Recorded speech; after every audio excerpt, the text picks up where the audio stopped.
నమస్తే, నేను Roja. Welcome to special drive. ఒకవైపు చర్చలు, మరోవైపు వార్నింగ్. అమెరికా ప్రెసిడెంట్ ట్రంప్ తీరిది. మాట్లాడుతూనే హెచ్చరికలతో మంటలు పుట్టిస్తున్నారు. మస్కట్లో ఏప్రిల్ 12న అమెరికా ఇరాన్ మధ్య ఫస్ట్ రౌండ్ చర్చలు జరిగాయి. ఒమన్ విదేశాంగ మంత్రి సమక్షంలో అమెరికా ప్రత్యేక ప్రతినిధి స్టీవ్ విట్కాఫ్, ఇరాన్ విదేశాంగ మంత్రి అబ్బాస్ అరాగ్చీలు మీటింగ్లో పాల్గొన్నారు. ఏప్రిల్ 19న రెండో విడత చర్చలు రోమ్ నగరంలో జరగనున్నాయి. టెహ్రాన్తో మాట్లాడుతూనే వాషింగ్టన్ వార్నింగ్ దుమారం రేపుతోంది. న్యూక్లియర్ వెపన్స్ దడ పుట్టిస్తున్నాయి. యుద్ధ మేఘాలను కురిపించేందుకు సిద్ధమవుతున్నాయి. అమెరికా అధ్యక్షుడు ట్రంప్ ఇరాన్కు స్ట్రాంగ్ వార్నింగ్ ఇచ్చారు. అణ్వాయుధాలను మర్చిపోవాలన్నారు. మాట వినకుంటే మటాష్ అంటూ హెచ్చరించారు. అవసరమైతే అణ్వాయుధ తయారీ కేంద్రంపై దాడి చేస్తామంటూ స్పష్టం చేశారు డొనాల్డ్ ట్రంప్. ఉద్దేశపూర్వకంగానే ఇరాన్ అణు ఒప్పందాన్ని ఆలస్యం చేస్తోందని ఆయన ఆరోపించారు.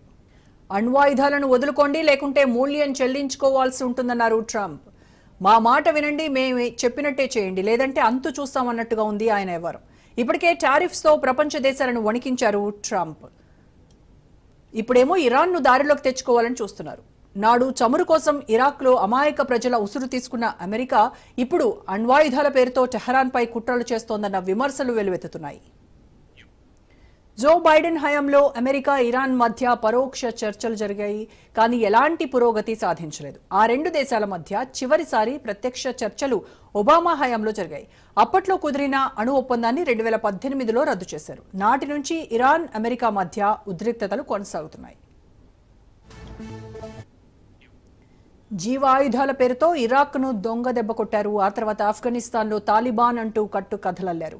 ఇప్పుడు న్యూక్లియర్ వెపన్స్ పై అగ్రరాజ్యం కన్నుపడింది. అణ్వాయుధాలను వదులుకోవాలంటూ టెహ్రాన్ను బెదిరిస్తోంది అమెరికా. నిజం ఒకలా, అబద్ధం మరోలా ఉంటాయని మనందరికీ తెలుసు. కానీ అమెరికన్ల అంచనా సెపరేట్.